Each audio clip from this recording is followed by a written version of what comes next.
Si Tucker Carlson reprend l'affaire Brigitte, la portée mondiale et nationale sera si puissante que le couple de l'Élysée n'aura d'autre choix que de partir. Chers amis, bienvenue à tous sur cette nouvelle vidéo. Bonjour à tous, à Cap. Mais c'est terrible, ça y est, c'est relancé. La rumeur sur Brigitte Macron, celle qui a fait exploser l'affaire, c'est évidemment Candace Owens qui a internationalisé l'affaire suite au livre et à l'affaire rudement bien menée de Xavier Poussard et de Natacha Ray. Eh bien, figurez-vous que ça y est, ça faisait quelques semaines qu'on n'en parlait plus trop, que bon, les médias n'en ont pas parlé, ou ils disaient que c'était du complot, etc. Sur Twitter, pareil, c'était plus l'Ukraine-Russie qui prenait en ce moment. Et là, ça y est, c'est relancé. Pourquoi? Parce que Tucker Carlson, qui est un gros podcasteur et quelqu'un de très connu aux États-Unis, de la même envergure que Candace Owens, et bien là, ça y est, il en parle dans son dernier podcast. Et c'est Mike Borowski qui nous dit justement que si l'affaire continue de faire parler aux États-Unis, ça peut potentiellement briser le couple de l'Élysée et faire partir Macron et Brigitte plus tôt que prévu. Et là, c'est chaud. Là, c'est chaud. J'ai envie de dire, c'est même Kentra chaud, parce que c'est comme le Kentra chaud. Bon, bref, on va se regarder ça. Ça dure 5 minutes. C'est sous-titré. Ne vous inquiétez pas, je vais même zoomer pour que vous puissiez bien voir. Et après, évidemment, on va dire notre avis un peu. On va faire des petites analyses, voir qu'est-ce qui peut se passer probablement, parce que pour ceux qui ne savent pas, moi, j'ai bien couvert l'événement ces derniers temps. J'avais interviewé Alexandra Brazinville, qui a été proche de la mère d'Emmanuel Macron, qui nous a fait de grosses révélations sur ma chaîne. Donc, je vous invite à voir l'interview. Il y a même des interviews exclusives pour ceux qui sont membres sur ma chaîne. Donc, je vous invite à prendre l'abonnement. De même qu'on avait suivi cette affaire-là avec plusieurs rebondissements, notamment avec l'intelligence artificielle, le livre de Poussard qui est sorti entre-temps, etc. Donc, vraiment, on a du nouveau dans cette histoire-là. On va voir ça et c'est parti. But the one story that I have seen in the past few years that I was just like, I can't go there. That's just flat Earth stuff. Is the Brigitte Macron, Emmanuel Macron, President of France's wife, was accused first by French journalists, and then by my friend Candace Owens, who's one of the nicest people I've ever met, actually. Yeah, she's very incredible. smart. She's incredible. She, and everyone's always Candace Owens a hater. Candace Owens is the opposite of a hater, but Yeah. she's a very kind person. But anyway, but she comes out and she's like, I will wager my professional credibility on the claim that Macron's wife is actually a man. And I was like, oh, Candace Owens, I love you, but I think this is too crazy. Yeah. And then it turns out she's right. Yeah. What is so? Can you just explain? My mind is blown. Well, my wife has been, by the way, the Candace Owens pieces on this are phenomenal. And so I'll be sitting there, my wife, I'm like, what are you watching? She's like, I'm watching Candace Owens' whole deep dive on this. So let's give credit, I'm giving full credit to Candace Owens. Alors, pardonnez-moi, j'arrête une petite seconde. Hein. C'est juste pour vous dire, tous ceux qui m'ont critiqué, qui disaient, oui, mais Kentra, Candace Owens, elle n'apporte pas de preuves, gna gna gna gna gna gna gna. Bien sûr. Mais je vous l'ai dit, le plus important, c'est qu'elle internationalise l'affaire. Nous, les Français, évidemment, on n'a rien su de plus parce qu'on avait déjà l'excellente revue de Faits et Documents qui nous avait détaillé l'histoire de A à Z. Donc, bien sûr qu'on n'en savait pas plus. Mais regardez, grâce à Candace Owens, des grosses starlets et des gros podcasteurs et influenceurs américains en parlent maintenant. Donc, si l'Amérique en parle, c'est tous les peuples anglophones qui vont être au courant. Donc, après, ça va se répercuter, ceci, cela, ça fera connaître l'affaire dans le monde entier. Et justement, je ferai une vidéo où je vais relayer les médias russes qui en parlent. J'ai interviewé Tomasovitch d'ailleurs, qui est un Français habitant à Moscou, qui m'a révélé que Poutine et certains influenceurs et certains présentateurs télé russes parlaient de l'affaire de Brigitte et se foutaient de la gueule de Brigitte. Regardez mon interview que j'ai faite avec lui et le bonus que j'ai sorti. Bref, on reprend. On this for really opening the story up from the French journalists who first broke it and then were, I think, like ostracized or basically told not to report it. So that, yeah, I mean, he's a groomer. So, like, I mean, the fact that Emmanuel Macron was a child and this man takes him under his wing and is a groomer, uses the identity of another human being. I mean, I'm definitely shortening the story in all of these ways, but I don't know the full details the way that Candace does for sure. But Brigitte Macron is a man who groomed Emmanuel Macron. And in their, I mean, the amazing thing to me is the French portrait that they have, you know, the presidential portrait or whatever. In the background, you can see like a pedophile book that's painted in on purpose. Like you can't make this stuff up. What? The official like French portrait painting. There's in the background of it, you can see like basically a pedophile book that's been painted in on purpose. And other paintings that Brigitte Macron was famous for having around in the palace. All these really awful looking things that, you know, you've got pictures of a barn here. Like the stuff that Brigitte likes to hang around is like pedophilia stuff on the walls. So it's incredibly crazy. What is it with pedophilia? I mean, pedophilia is one of those things that it's like, it's so, and I can relate to almost any sin, but I just want to be clear. I'm not being holier than thou. I mean, I've done bad things. I have had, you know, bad impulses. I can kind of understand why people get pissed and shoot each other or steal or, you know, I don't, but I get it. Road rage. Yeah. Completely. Yeah. You know, there, but for the grace of God. That's how I sometimes feel. But pedophilia? Like, that's something that I can honestly say with a clean conscience never even occurred to me. That's like so. Yeah, I can say it too. What is that?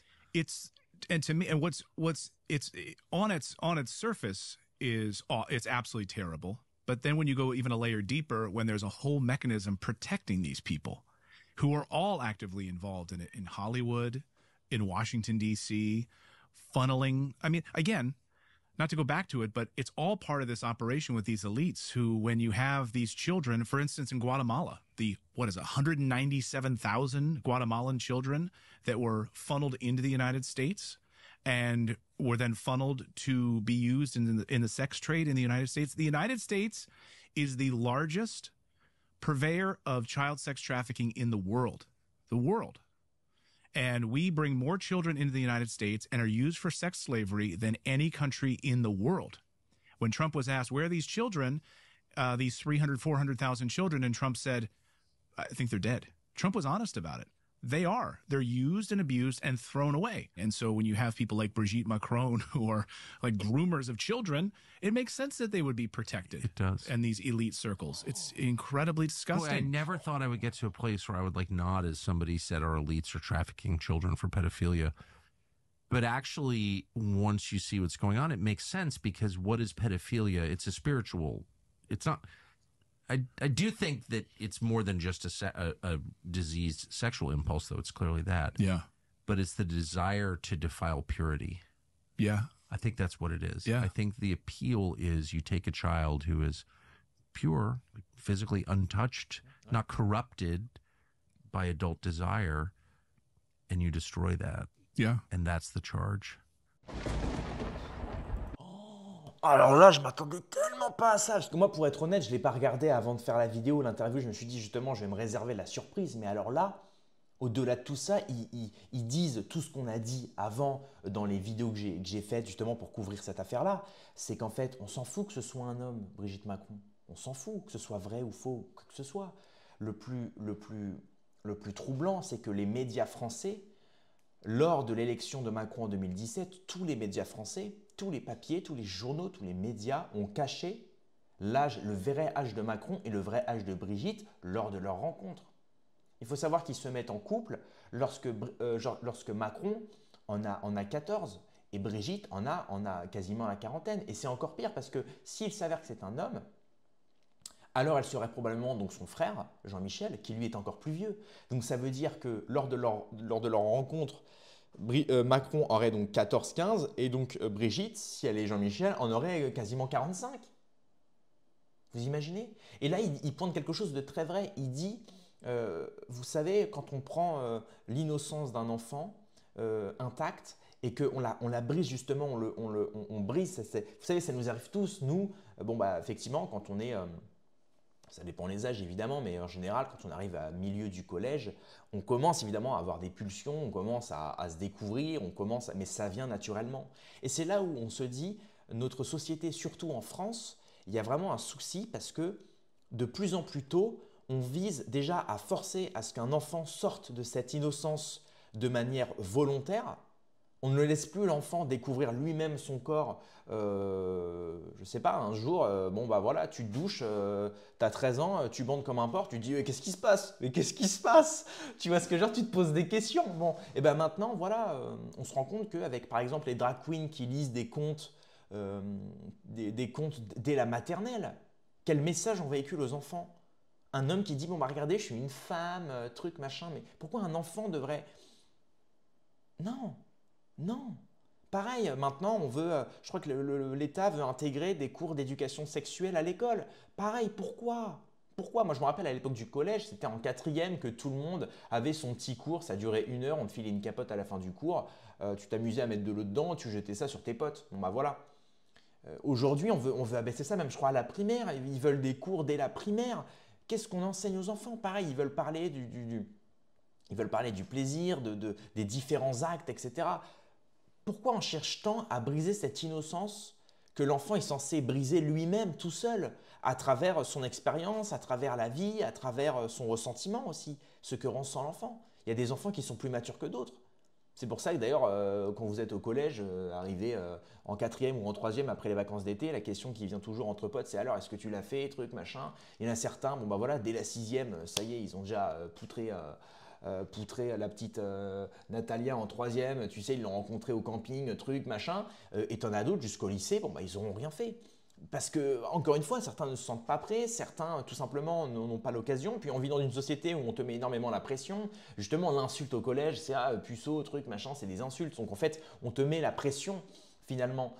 Et sans compter en plus avec maintenant le PORNO qui est facilement accessible. Pareil, la télé-réalité qui promeut toujours bon bah voilà, cette espèce de sexualisation de l'image, cette sexualisation du couple, etc. tout le temps, etc.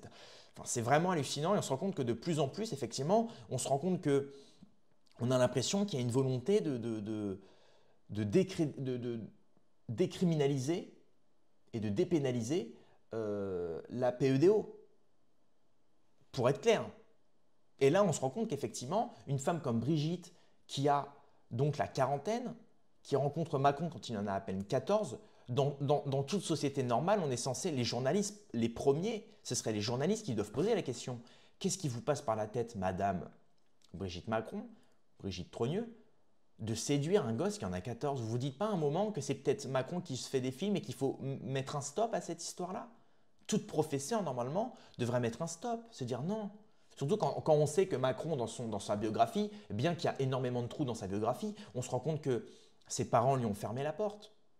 Il a vécu chez sa grand-mère pendant toute son enfance, Macron. Justement à cause probablement de cette histoire-là, du fait que Macron était différent.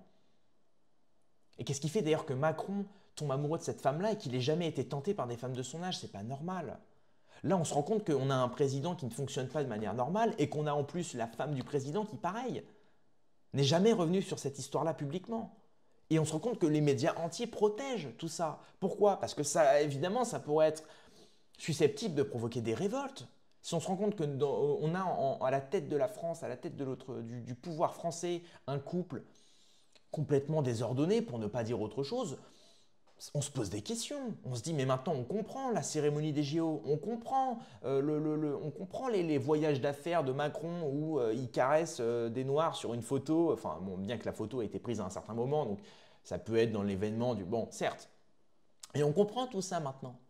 On comprend pourquoi aussi les gilets jaunes, on comprend pourquoi le peuple souffre autant. N'est-ce pas peut-être une vengeance? Je ne sais pas. Je ne fais que poser des questions. Mais maintenant, effectivement, on pose des questions, on veut des réponses. C'est tout, c'est tout.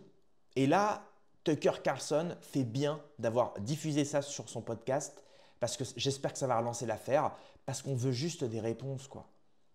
On s'en fout de voir la bite à Brigitte, c'est pas ça qu'on veut voir. Bon, certains peut-être, je ne sais pas, certains adorateurs de Ladyboy voudront. Bon, bah écoutez, pas moi pour la part. Pour ma part, ce que je veux, c'est simplement que Brigitte réponde. Qu'est-ce qui fait que vous n'avez pas mis un stop à votre élève? On ne sait même pas d'ailleurs qui a dragué qui a séduit qui. Ils vont nous faire croire comme l'histoire avec Michou que c'est une rupture mutuelle, bah là que c'était une rencontre mutuelle. Non mais il faut arrêter de se foutre de notre gueule. Évidemment, dans un couple, il y en a toujours un qui fait le premier pas. Qui a fait le premier pas? Brigitte ou Emmanuel? Comment ça s'est passé tout ça? Qu'est-ce qui fait que les médias n'en parlent pas plus que ça? C'est hallucinant, c'est hallucinant. Bref, donc si vous voulez en savoir plus, évidemment, comme je vous l'ai dit, je vais relayer pas mal de choses sur cette histoire-là, en restant évidemment dans le cadre légal, sans partir dans la diffamation, sans être, comme je vous l'ai dit, hein, le but c'est de relayer certaines choses, de se poser des questions, et voilà, et de rester rationnel. Il ne faut pas partir dans la dérive, parce que c'est là justement qu'on se décrédibilise, nous, en tant que journalistes indépendants, ou en tant que, je ne sais pas, qu'est-ce qu'on peut appeler ça, crieur d'actu, ou je ne sais plus, il y a un nom, lanceur d'alerte, voilà. Bon, bah, effectivement, on ne fait que se poser des questions. On ne veut pas tomber non plus dans la mythomanie ou dans l'excès ou dans je ne sais quoi. Voilà, faut rester lucide. Très important. Sur ce, je vous souhaite une bonne journée. Voilà. Rendez-vous dans quelques heures à nouveau pour une prochaine vidéo. Paix et amour sur mes amis et mes ennemis. Et surtout, sur mes ennemis.